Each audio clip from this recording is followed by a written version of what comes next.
Okay, I'm just going to do this thing before we go for a quick break on stage positioning, okay? So I want you to start using this throughout the day when we go through this template. So this spot here is called the power circle. What's it called? Power. Okay. So a lot of the time when you get on stage, the first thing you do is you come into the center here because this is where power is. Yeah. A lot of people you'll see will naturally just come along here somewhere and then just start speaking and then also move a bit, right? And the power is very different to somebody, and the confidence is very different, and the certainty is very different to somebody who comes up here. It's just like, wow, this person's certain, they know what they're doing, they look powerful, right? So this is a power circle. I usually start doing the standing in the power circle at every beginning of a presentation and at the end for the final punchline as well. When I'm closing, I'm definitely here as well, right? It holds most power, right? So at the beginning, and any big punchlines, anything is here. Right, this is where the power is. Now, these two points here, I call the connection points. Okay, because obviously through time, if you've got a very long story, then if you just stay in one place for the whole story, it seems like, whoa, what's wrong with this person? Is not moving at all, right? So you do need to move. But how do you move? Instead of just like randomly flowing like this and stuff, because it's just all over the place. Instead of doing that, there's two main points. You'll always see me doing this. I'll either stand here, I'll either stand on this side, or I'll either stand on this side over here. Okay, and when I'm standing on this side, I'll probably connect with people around this area, and then when I go around this side, then I'll talk to people here, right? And then I stand here. Now, there's a way to move, because when you're not used to this, you don't know how to move. It might sound really, really silly, but I've seen, I've trained people before, and during these things, people start like, okay, and then start talking, and kind of like doing this thing over here. and then you have some people who are just like, okay, so get to that next point. So it's like, okay. So anyway, and then they carry on their story, right? They get to the next point, look at the spot, and then, right? Instead of doing that, it's just, you just keep your eye on whoever you're speaking to anyway, and then you can just shift to the next person, okay? But you have to move purposefully. It's not like a kind of like a, right, while speaking. It's just you know that you're going to move, so I know I'm going to move, so now I'm just going to carry on speaking, and I just shift to another person. And now I know I'm going to move as well. I know I'm going to move to this side, so I just speak to another person. And so everything is purposeful, right? So this side, that side, right? Now, I'm gonna show, actually, I'm just going to throw this in here.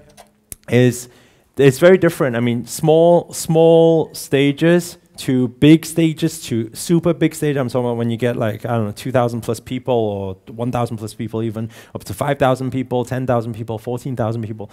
You can't have this connection with everybody. So I'll give you a really, really cool strategy. Those of you who ever get that opportunity to speak on the big stages, what we actually look for is we look for cheerleaders, and how I'm going to share with you how this works. Okay, so let's say I have a stage here. Let's say I have a stage here, and usually the big stages will look something like this. There'll be multiple blocks. There'll be multiple blocks, right? And your same strategy won't work. Your same strategy of just speaking to these few people won't work. So what you actually do is you do this throughout your presentation. You will find that there are cheerleaders around the whole crowd. And you know who the cheerleaders are. There's always some cheerleaders. The ones who like react to everything. Ha ha ha! That was very funny. And then they're raising their hands to everything and just like, oh yeah. You see the movement. So what you need to do is you find the cheerleaders. So let's say there's a cheerleader here. There's a cheerleader here. There's a cheerleader here. There's a cheerleader here. And basically, that's where we direct the energy every single time. So we fuel the cheerleaders. It becomes more and more powerful because they create the energy within their block.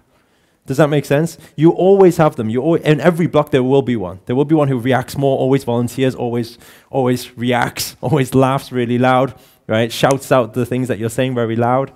And there'll always be them. So what you do when on a very big stage like that, because you could not address everybody. So what you do to get the energy going is you address the cheerleaders. And the cheerleaders will control the crowd in that area. because everybody like, whoa, this must be good, you know, this person's reacting like crazy. The more you feel them, the more they react as well, right? So that's what you do in a bigger context. Okay, so that's the power circle. Now, a power circle, that's the connection points, and then this area here is what I call the open zone. So what that means is I will always stand here if I want somebody to share. So if I want somebody to share something, I will always stand well, as far back as I can on the stage. And the reason for that is, for example, if I say, okay, just if I say, would anybody like to share? Now you're thinking, shit, you know, you feel the pressure here. So instead of that, if I know, okay, would anybody like to share something you learned today? Now you feel a lot more safe, and you will be a lot more open. When I'm open, you're open, okay? So that's why a lot of the time, and it's very important as well, if you're in presentations and in events, if you can pull out emotions, it's very, very powerful. When people are crying, when people are laughing, when people are really excited, when you can pull out emotions. And you can only pull out emotions if you give them that space. So that's why a lot of the time, if you're trying to get some emotion going, you'll say, well, how does that make you feel? You would be here, right? And where you stand is key as well in this open zone. It means that if somebody in the crowd is on this side that you're speaking to, you will stand here. You will stand the furthest away. Stand the furthest away. If they're over here, obviously you'll stand here, right? If they're here, you'll probably just stand in the middle, right? So you always stand the furthest away to that person. There's a couple of things. One, they're more open. They're not feeling any pressure. And the second thing is, that means I'm not just going in a full conversation with Angelina and then missing everybody out while she's sharing. I'm including everybody in this share. Yep, that's why you'll always see anybody speaks on this side, I'll be here. Anybody speaks on that side, I'll be there. Okay, so this is the open zone. But wherever I move purposefully. That's the most important thing. There's no sequence. Yes, you just move when you want to move. When you've stood in a place for a long time, then move, right? Just move to the next place and then just make it purposeful. Clear? Yeah. Yes. Okay.